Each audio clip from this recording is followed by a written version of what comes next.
Hola, ¿cómo andan? Espero que bien. La idea, el objetivo de este video es poder un poco complementar la lectura del cuadernillo Visión Marxista de la Sociedad, cuadernillo que ya les he enviado. La idea es que para el día sábado, que va a ser el taller a las 16 horas, ustedes puedan eh, tener el material leído, el texto fundamental, y hayan visto este video, donde yo voy a abordar las ideas fundamentales del cuadernillo, que quiero que sean las que intercambiemos opiniones y demás, y lo haremos un poquito más dinámico el taller. Esta modalidad que estamos utilizando ahora es una modalidad online, generalmente este taller se da de manera presencial. Por eso, para hacerlo de manera online, creí que era necesario poder enviarles el material antes y grabar este video. Me parece importante. Y para que sea más dinámico también el sábado, porque ya que vamos con una conexión online, es mejor que sea dinámico, ¿no? No que esté yo dando una clase eh, teórica, no es la idea, ¿no? Por eso vamos a hacerlo más práctico. Vamos a abordar el texto de Visión Marxista de la Sociedad, que es un texto escrito por Nahuel Moreno, uno de los máximos referentes de la corriente trotskista argentina y uno de los máximos referentes de nuestra corriente trotskista, de izquierda socialista. Fue también parte del MAS, también parte del PST, ¿no? Un compañero fundamental para nosotros. Y lo que hizo Nahuel Moreno con este cuadernillo es agarrar la teoría de Marx, que él la tenía bien leída, ¿no? Y poder resumirla en un modo de cuadernillo para los militantes. Para los militantes del partido, él hizo este cuadernillo. Así que bueno, es lo que vamos a abordar. Este cuadernillo desarrolla los puntos fundamentales políticos del marxismo. El marxismo es muy amplio, toca un montón de cuestiones, el movimiento marxista, el pensamiento marxista se desarrolla, además de Marx, en todo el siglo XX y llega a abordar cuestiones muy económicas, artísticas, sociológicas, ¿no? Pero este cuadernillo va a hacer principal hincapié en, en lo político y en algunas cuestiones económicas. Van a ver que el cuadernillo empieza desarrollando cómo Marx divide a la sociedad capitalista, cómo la comprende. Entonces la va a dividir en tres partes, ¿no? Él va a explicar cómo funciona el sistema capitalista, cómo funciona la sociedad capitalista y va a optar por dividirlo en tres partes. La primera de esas partes es la infraestructura, las fuerzas productivas. Esto se menciona que el hombre, para poder sobrevivir, necesita extraer de la naturaleza sus elementos necesarios. Por ejemplo, cosecha, ¿no? Para poder luego comer. Caza para poder luego comer. Estamos hablando ahí de, al principio, digamos, cuando no estaban desarrollados cierta técnica, el hombre cazaba, el hombre sembraba. Después va a haber un montón de desarrollos de la técnica que van avanzando a medida que pasa el tiempo, se van desarrollando, profundizando, avanzando, y esas técnicas van a ser otros medios, ¿no? Podríamos decir, de producción que van a servir para extraer eh, las riquezas de la naturaleza para que el hombre pueda sobrevivir, ¿no? Eso es lo que Marx va a llamar infraestructura o fuerzas productivas, la relación de la naturaleza con el hombre. Cómo el hombre extrae de la naturaleza lo que necesita para poder sobrevivir. Y lo extrae mediante técnicas que van a ir desarrollándose a lo largo del tiempo, ¿no? Como les digo, la caza, cosechar, en un principio sembrar, ¿no? Y después va a desarrollar un montón de técnicas que va a servir para profundizar esa cuestión hasta el sistema capitalista que indudablemente eh, ha hecho, ha llevado a grandes inventos tecnológicos que pueden extraer de la naturaleza a gran velocidad y a gran escala, lo que antes era mucho más difícil, ¿no? Eso va a llamar Marx fuerzas productivas o infraestructura. Estaríamos como el primer eslabón, ¿no? Que es la base de absolutamente todo el sistema económico de la sociedad. Después va a nombrar lo que es la segunda, digamos, fase o parte del sistema de la sociedad capitalista, que es la estructura de las relaciones de producción. Acá vamos a otra cosa, porque acordamos, siempre agarramos lo primero, ¿no? Siempre agarramos lo que es la infraestructura y ahora vamos a la estructura. Eh, por supuesto que a medida que va pasando el tiempo, empieza a fortalecerse lo que es la propiedad privada, donde hay ciertas personas que son dueñas de determinado territorio, parcela y demás. Pero también se va desarrollando que hay personas que son los dueños de esas, de los llamados medios de producción, ¿no? Esos medios que extraen la naturaleza, que extraen de la naturaleza lo que necesita el hombre, empiezan a aparecer dueños, que es la clase burguesa, y en el capitalismo son los capitalistas, que son los dueños de los medios de producción. Entonces, al ser dueños de los medios de producción, se posicionan como la clase dominante. Y los trabajadores van a ser aquellos que trabajen para los capitalistas, porque los trabajadores son solamente dueños de su fuerza de trabajo.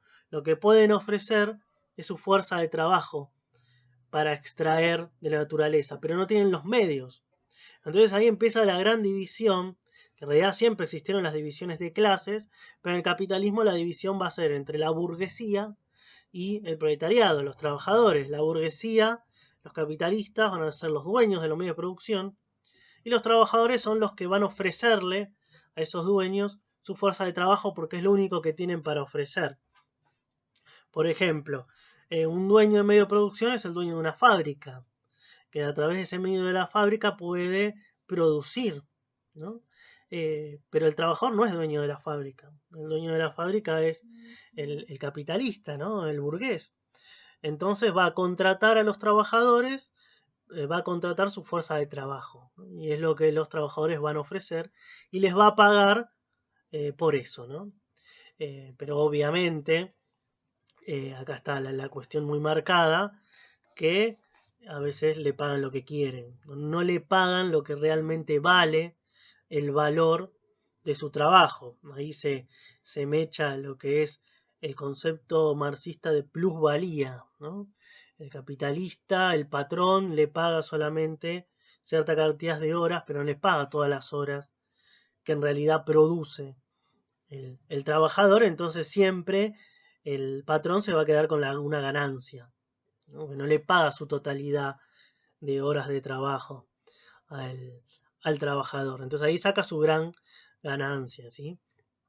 Entonces esto es lo que marca la división de clases sociales entre los que más tienen, que son los dueños de los medios de producción, y los que menos tienen. Y siempre los que más tienen van a tratar de sacar el beneficio. Son una clase dominante que se va a cuidar, se van a cuidar entre ellos, ¿no? Y siempre los trabajadores van a ser los que van a estar forzados a trabajar. En principio, cuando se desarrolla el sistema capitalista en el siglo XIX, las condiciones laborales eran atroces de los trabajadores. No les quedaba otra más que trabajar en fábricas, en malas condiciones sanitarias, donde si tenías un accidente y bueno, eh, andá a quejarte a otro lado, ¿no? Muchos trabajadores, digo, se les cortaban los dedos en la fábrica, las manos, se enfermaban y trabajaban por nada, ¿no? De ahí surge también la organización de los sindicatos. Los sindicatos empiezan a ser como una autoorganización de los trabajadores para poder organizarse ante esa explotación del capitalista, que es el dueño de los medios de producción, hacia los trabajadores. Eso es muy importante. Ahí también en el cuadernillo va a hablar un poco de la discusión sobre la clase media, ¿no? ¿Qué es la clase media? La clase media es un sector, digamos, que es pequeño burgués, manifiesta ahí, ¿no? Que es dueño de comercios o demás, o que tiene buen poder adquisitivo. Pero bueno, siempre la discusión de la clase media es es una discusión, porque en realidad Marx dice que la clase media en sí no existe, ¿no? Eh, pero bueno, eso igualmente no va al caso, después lo vamos a discutir el sábado bien que entendemos por clase media. Y después tenemos lo que es la superestructura. Entonces tenemos infraestructura, que son las fuerzas productivas, estructura, que son los medios de producción, las relaciones de producción, en realidad, bueno, con los medios de producción obviamente, pero es las relaciones de producción entre los partícipes, ¿no? Entre las clases sociales y los seres humanos. Y después tenemos lo que es la superestructura. La superestructura es la más discutida y la más desarrollada, o la que da más para desarrollar y debatir dentro del marxismo. Con la estructura estamos todos de acuerdo, la relación entre el hombre y la naturaleza. La estructura es la relación del hombre con el hombre. Y tenemos la infraestructura, que ahí sí es la más discutida, porque en realidad la infraestructura serían todas aquellas organizaciones que permiten cultural, ideológicamente, socialmente, la dominación de una clase sobre otra, ¿no? Porque digo, si la mayoría de la población mundial son trabajadores y la burguesía es una minoría que tiene los medios de producción, ¿cuál es la causa o por qué esos trabajadores no se rebelan contra esa clase dominante si son una minoría? O sea, imagínense si todos los trabajadores se rebelarían contra los patrones, contra los dueños de los medios de producción, contra los burgueses. Bueno, no les quedaría mucho, digamos, a los burgueses, ¿no? Porque somos una cantidad enorme en comparación. Bueno, entonces ahí Marx toca el tema de infraestructura, porque son esas organizaciones que permiten la dominación. Y a eso le va a llamar instituciones del sistema, que son las instituciones que nosotros conocemos. ¿Qué instituciones conocemos? Bueno, la escuela, la familia, la religión, el arte, las fuerzas militares, la policía. Y hay una institución que es fundamental para Marx, son muchas, pero la que es fundamental para el marxismo es el Estado. El Estado para el marxismo es una institución. Y si funciona dentro del sistema capitalista es una institución burguesa. Todas estas instituciones son burguesas y en realidad tienden a reproducir el pensamiento dominante y convencer a los trabajadores de una naturalización del sistema, que es natural, que es así, entonces tratan de dominarlos ideológicamente, controlarlos ideológicamente para que los trabajadores no se rebelen, no tomen conciencia de clase. El objetivo fundamental de las instituciones en la superestructura es que los trabajadores no tomen conciencia de clase. Y para no tomar conciencia de clase tienen que naturalizar el sistema en el que viven. Naturalizar la desigualdad entre ricos y pobres, naturalizar que las instituciones están para defenderlos, para protegerlos. Todas esas cuestiones están naturalizadas. Que la policía sirve para protegerte. Bueno, no sirve para protegerte. Sirve para proteger los intereses de la clase dominante. Porque cuando hay un desborde de los trabajadores y se ven amenazada la clase dominante, usa a las fuerzas militares, usa a la policía. Pero ¿qué nos tratan de convencer? Que la policía está para cuidarnos. Bueno, no es así, digo, ¿no? ¿Qué más? A ver, el Estado, ¿no? Hay una concepción del Estado, que el Estado somos todos. Bueno, el marxismo va a decir, no, el Estado no somos todos. Porque no todos tenemos poder de decisión en el Estado.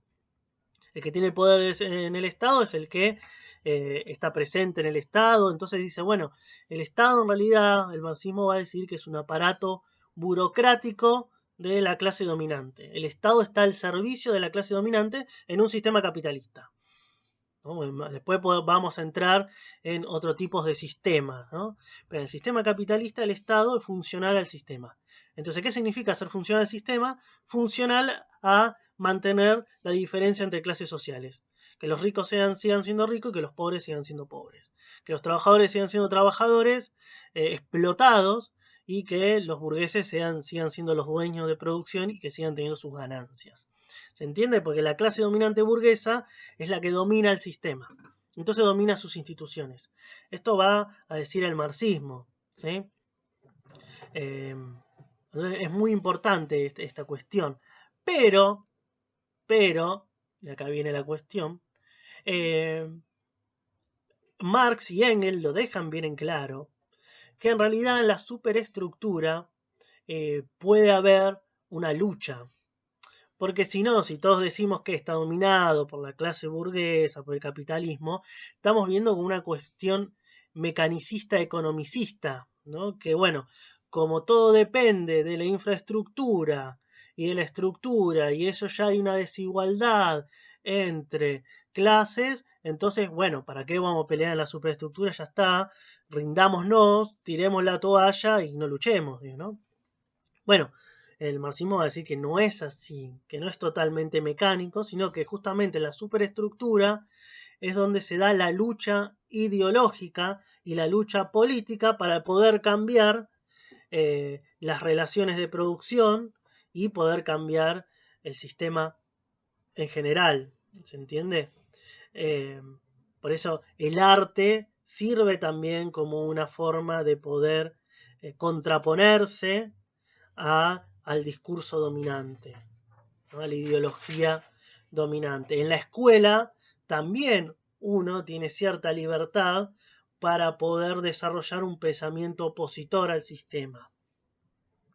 Y fundamentalmente los sindicatos y los partidos políticos también entrarían dentro de la concepción de instituciones, pero para el marxismo esas instituciones son de los trabajadores. Ahora, que después sean corrompidas y que se vendan, que sean traidoras, ¿no? Porque digo, un sindicato eh, está hecho para representar a los trabajadores, entonces es una institución de los trabajadores. Después se corrompe, digo, después existe la burocracia sindical, digo, pero en sí su creación es para defender a los trabajadores. Y por eso tenemos gremios que defienden a los trabajadores, efectivamente, y gremios que lo traicionan, ¿sí?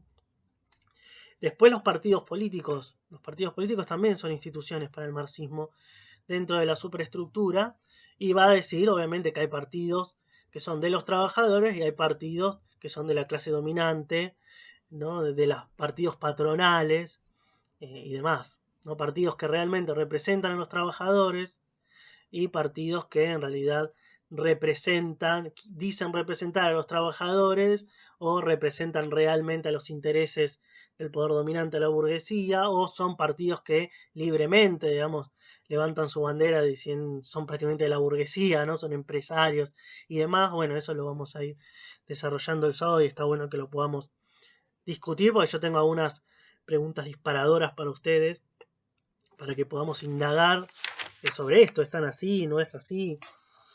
¿En qué pensamos y no? Después también va a desarrollar un poco el vistazo en la historia. No me voy a enfocar en esto y no nos vamos a enfocar en esto el sábado, pero sí, digamos, para dar una idea, para que ustedes puedan abordarlo rápidamente, esto que hablamos justamente de la relación del hombre con la naturaleza, ¿no? La infraestructura, la estructura, las relaciones de producción, o sea, las relaciones entre los sujetos de la sociedad, y la superestructura, cómo van a ir variando a medida que va avanzando los desarrollos tecnológicos. A medida que van desarrollándose lo tecnológico, esto de cómo explota la naturaleza, el hombre explota la naturaleza para poder sobrevivir, esos avances van a modificar las relaciones de producción, van a modificar las relaciones entre el hombre y el hombre, y van a modificar también los medios para poder reproducir ese dominio ideológico. Entonces ahí va a arrancar con todas, digamos, las etapas, ¿no? El comunismo primitivo, que es una teoría de Engels, que es el comunismo primitivo, surgimiento de civilizaciones, la sociedad asiática. Después tenemos, bueno, el surgimiento de la propiedad privada y las clases sociales, el mundo antiguo y esclavista. El sistema feudal, el antecesor al sistema capitalista. El sistema capitalista. Entonces, en cada sistema, en cada periodo, va a ir variando lo que es la infraestructura, ¿no? Esa relación del hombre con la naturaleza, en base a eso, digamos, influye directamente en las relaciones de producción entre los hombres y los hombres, y después influye sobre los mecanismos de dominación ideológica. Entra lo cultural y demás en todo eso, ¿no? Después va a venir la cuestión, yo estoy siguiendo el cuadernillo, tal cual es, para que ustedes puedan guiarse, de los cambios reformistas y los cambios revolucionarios, ¿sí? Son dos conceptos diferentes para el marxismo, el reformismo y el ser revolucionario, ¿no? El reformismo es modificar ciertas cuestiones que pueden ser progresivas para los trabajadores, pero dentro del mismo sistema. Eso es ser reformismo, es como un fin en sí mismo. Modificar las cosas dentro del sistema capitalista porque creyendo que por medio de leyes o derechos y demás va a cambiar la balanza entre los que más tienen y los que menos tienen. ¿Sí? Entonces el reformismo es ese fin en sí mismo. Hago política solamente para hacer esto. No significa que las reformas estén mal.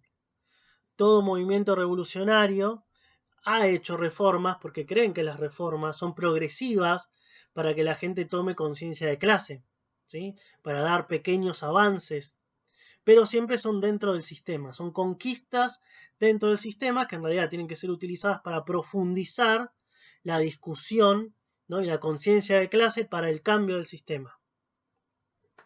En cambio, hay personas que son, o hay grupos políticos que son meramente reformistas, que creen que por medio del Congreso, del Parlamento, de las leyes van a poder cambiar esa desigualdad de clase. Los marxistas dicen no. O sea, puedes cambiar algunas cuestiones, pero no vas a cambiar el sistema porque está funcionando dentro de la lógica del mismo sistema. ¿Se entiende? Entonces ahí es cuando se antepone a eso, no se antepone porque sea algo totalmente opuesto, el término de revolución. La revolución es el cambio de sistema, el cambio de raíz de sistema, ¿no? Que obviamente no es una cuestión que se da de un día para el otro. Hay todo un proceso histórico, de lucha de clases, ¿no? Del contexto de cada lugar, que permite, digamos, una revolución. Y también va a diferenciar diferentes tipos de revoluciones. Una revolución, por ejemplo, un ejemplo de revolución es la revolución burguesa, la revolución francesa, donde ahí voltea el sistema feudal, voltea el régimen monárquico e instaura un nuevo sistema y una nueva clase dominante política, que es el capitalismo, y la nueva clase dominante es la burguesía. O sea, cambió de raíz el sistema. Y ahí cambió todo, lo cultural, lo ideológico, ¿sí? Ese es el ejemplo que Marx siempre da hasta su momento de vida, porque Marx muere en 1883. Ese es el ejemplo que él da de gran revolución, de la revolución con todas las letras. Era una revolución burguesa. Obviamente los burgueses tiran abajo el régimen monárquico e instauran un nuevo sistema económico. Pero ese para Marx era el gran ejemplo de revolución. Marx obviamente no vio la otra, digamos, revolución que nosotros reivindicamos, la que reivindicamos nosotros, que es la revolución rusa, donde también ahí en la revolución rusa se cambió el sistema, ¿no? Se cambió de un sistema capitalista a un sistema socialista y cambiaron sus instituciones, su ideología. Bueno, ahí también cambió todo, ¿no? Pero bueno, Marx da el ejemplo de la Revolución Francesa porque es la que él, hasta ese momento, eh, tenía presente, ¿no? Más presente, la gran revolución. Entonces ahí es cuando habla de cambios de Estado, de sociedad, eso lo van a ver ahí. Y va a manifestar que hay diferentes tipos de revoluciones también, ¿no? Que la revolución máxima, el ejemplo de revolución máxima es la que se cambia el sistema. La revolución burguesa de la Revolución Francesa y la revolución bolchevique de 1917. Pero no significa que esas sean las únicas caracterizaciones que nosotros tenemos de revolución. Fíjense que es muy, muy interesante, porque ahí hay un debate qué es considerado revolución qué consideramos revolución y qué no consideramos revolución. Entonces hay una concepción de lo que nosotros consideramos como revolución, ¿no? La revolución cubana, la revolución, digo, el argentinazo del 2001, ¿es una revolución? Bueno, eso, dejo todo eso abierto para que el sábado podamos profundizarlo, ¿no? ¿Qué es una revolución? ¿Cuál es? Después, ya prácticamente para ir finalizando lo que me parece que son los ítems más importantes, es la definición que hace del Estado, el régimen y el gobierno, ¿sí? Como diferenciarlo como tres cosas diferentes. Vamos al Estado. ¿Sí? Si yo les tengo que preguntar, bueno, ¿en qué estado estamos hoy? Ustedes van a decir, que más o menos ya lo había dicho antes, en un estado burgués, ¿sí? Porque la clase dominante es la que tiene el dominio de la institución del Estado. Entonces, obviamente, al tener el dominio de esa institución, ese Estado siempre va a ser afín a los intereses de la clase dominante. Obviamente, la clase dominante siempre va a querer cuidar sus intereses. Entonces, todo va a ser a partir de ello, ¿no? Por eso las leyes y demás, siempre la letra chica siempre va a favorecer a los que más tienen, ¿no? Además que, esto que siempre digo, ¿no? Bueno, todos tenemos derechos, pero no todos tenemos las mismas oportunidades. El Estado te da el derecho, o sea, no te da la oportunidad. La oportunidad que la tienen los que más tienen, la clase dominante, ¿no? Entonces los que menos tienen, y bueno, jódanse. Ahí el texto va a poder diferenciar tipos de Estado, ¿no? Por ejemplo, ya habíamos abordado lo que es el Estado em, capitalista, pero también propone la opción del Estado socialista, ¿no? El Estado obrero. Entonces ahí, bueno, ¿cómo está compuesto un Estado obrero? En principio por obreros, diríamos que la gran diferencia entre el Estado burgués, que los que dirigen el Estado burgués es la clase burguesa, la clase dominante. Entonces, para que haya un Estado que realmente esté a favor de los intereses de los trabajadores, tiene que ser un Estado de los trabajadores. O sea, los que deben dirigir ese Estado son los trabajadores, no los que tienen más plata. Porque si lo dirigen los que tienen más plata, siempre va a responder a los intereses de los que tienen más plata. Entonces, si son los trabajadores, uno supone, digo, no, van a ser los trabajadores los que respondan a los intereses de los propios trabajadores. Esas son definiciones de Estado, de distintos estados que está también en el texto. Después vamos a pasar a lo que es el régimen. El régimen es, bueno, perfecto. Hay un Estado, hay clases. Ahora, ¿cómo? ¿Cómo se maneja ese Estado? ¿Cómo domina ese Estado? ¿De qué forma política lo hace? ¿No? Acá hay varias preguntas que hace Nahuel Moreno en este sentido. ¿Cómo se articulan en ella las otras instituciones estatales? El régimen político es otra categoría. ¿A través de qué instituciones gobierna esa clase en determinado periodo de etapa? Entonces ahí vienen los regímenes, ¿no? El cómo gobiernan, con cómo es esa idea política, ideológica para gobernar, ¿no? Para tener el control de las instituciones. Y ahí entra el concepto de regímenes, ¿no? Entonces, a lo largo de la historia va a haber diferentes regímenes, diferentes formas de ejercer esa dominación de una clase sobre otra, ¿no? Utilizando las instituciones y demás.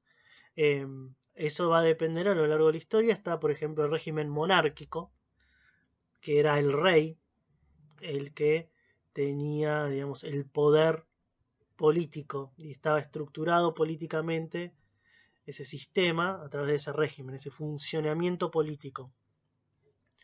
En el capitalismo, ¿cuál es el régimen?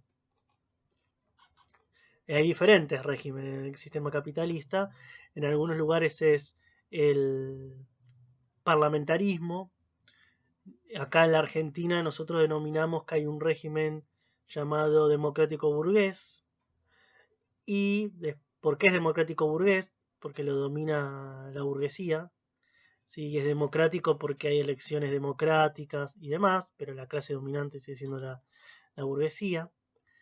Y después también tenemos regímenes dictatoriales o totalitarios. Las dictaduras militares, acá en la Argentina, son regímenes dictatoriales o totalitarios, que es una forma política de ejercer el poder. Esa forma indudablemente la que más combatimos nosotros también desde la izquierda, ¿no? Nosotros combatimos, somos totalmente opositores al régimen dictatorial, porque generalmente el régimen dictatorial está comandado por sectores de ultraderecha, es una política de ultraderecha dentro del sistema capitalista.